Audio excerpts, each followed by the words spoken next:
Okay guys, good morning. Hope you're doing well. I know y'all missed me off the channel. I went to Trinidad, I came back and I got a little laid back.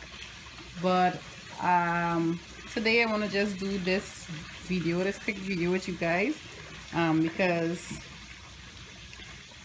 my husband bought some apples before I went to Trinidad. He got more while I was in Trinidad and it just stayed there in our fridge, and then our fridge broke down and all sorts of stuff. So I just have some apples just sitting there, and if you could see the apples, some of the apples, they done already start to spoil. So instead of throwing it away, I am always the one that is going to recycle these stuff. So I am going to make apple cider vinegar. I know a lot of you would love this video because a lot of you go and buy Bragg's apple cider vinegar and spend so much money because at Bragg's is not very cheap. But today I'm going to show you how to make your own Bragg's apple cider vinegar that you can brag about. Cut the apples. Alright, so you can see that the apples is really bad, but don't worry about it because we're going to use all of this. The only thing we're not going to use is the seeds. Alright, so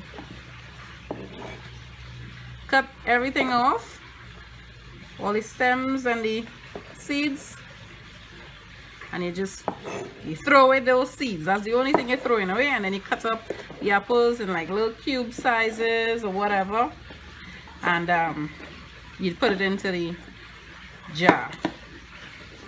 Alright, like so. Okay, stop. Oh, I forgot to tell you guys, so like not all the apple is bad,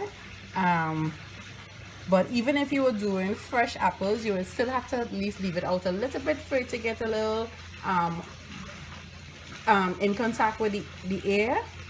So this is basically the same thing. So it's not to say because it's turning that kind of caramel look and spoiling, it's not gonna look good, it's gonna be tasting funny. No, it's not gonna taste funny at all. It's actually gonna be the same process as if you had cut up fresh apples and left it out in the open air to take a little bit of oxygen and get it caramelized a little bit from the natural air, right? The apples you should be using should be organic apples. This was not organic apples, or I don't know, because I tell you, some of them my husband just got when I was in Trinidad. So what I did was I took all the apples and I put them in the sink with some baking soda and a little vinegar, and I just washed it with it. So whatever wax or chemical they use or whatever is going to be taken off. All right, and then I have here filtered water because our tap is actually it's not from the city. We get well water, but we still have a filter to clean whatever ions and so forth in the water. So this is actually filtered water. If you don't have filtered water home and you're getting like chlorinated water in your pipe, you're gonna have to either boil the water and leave it, let it sit or whatever, or probably just get some bottled water and use that. All right, and then I have like a half cup of sugar. All right, so when I'm done cutting up all the apples, I'm gonna continue and show you all how to get apple cider vinegar from these old apples. So put the sugar. This is the half cup of sugar. All right, a half cup of sugar, and then this is just about 4 cups of the filtered water. And you want to put enough. Maybe I may need more, I'm not sure, but you want the water to, yep, it's enough. Right, you just want the water to basically cover the apples. Maybe I'll just put a little bit more water again. All right, and you kind of like give it a little stir up, make sure that sugar gets down in there and everybody gets coated with some sugar. All right, so let me get some more water, and you want to make sure you have enough space in the jar for but when it starts to ferment, that the gases will be able to release.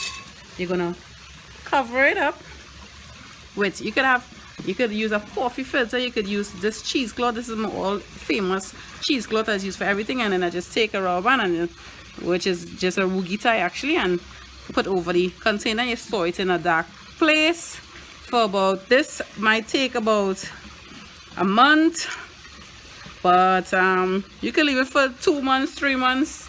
Hey, the longer you leave it, the better. It's just you have to keep stirring it every day. All right.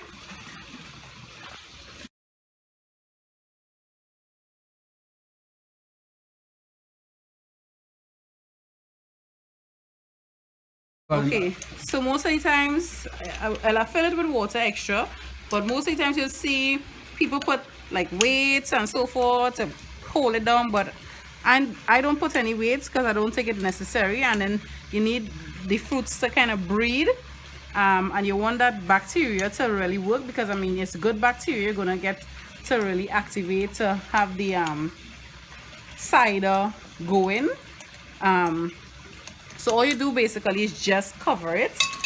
You don't have to weigh it down with anything at all. All right. When you turn it.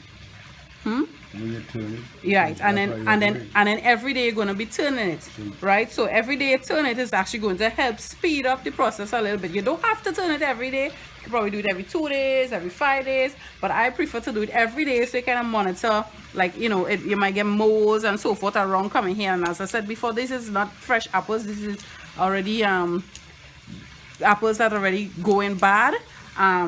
So they already started their fermentation process long before it even got into the bottle, right? So you may see some moles and so forth coming up from the first day, but that's why you're gonna have to, before it starts to get all active, you're gonna have to start to stir every day. Some people say, you know, by the time it get a little acidic, you won't have to worry about it, but for me, I rather stir it so that we keep the bacteria a little calm, right? So cover it. Just put your rubber band or whatever you have that could fit over the bottle. Make sure you get it nice and sealed, right? Nothing too fancy. And then you store it in a nice dark, dry place, not too hot, not too cold. And you check it back, and I will check your back too, and show you all in the few days as we go along, just like I would have done with the wines. I'll show you all as we go along what it looks like until the end process. Okay, so see you all in 2 months. I'll leave this for 2 months, so see you all in 2 months. Bye.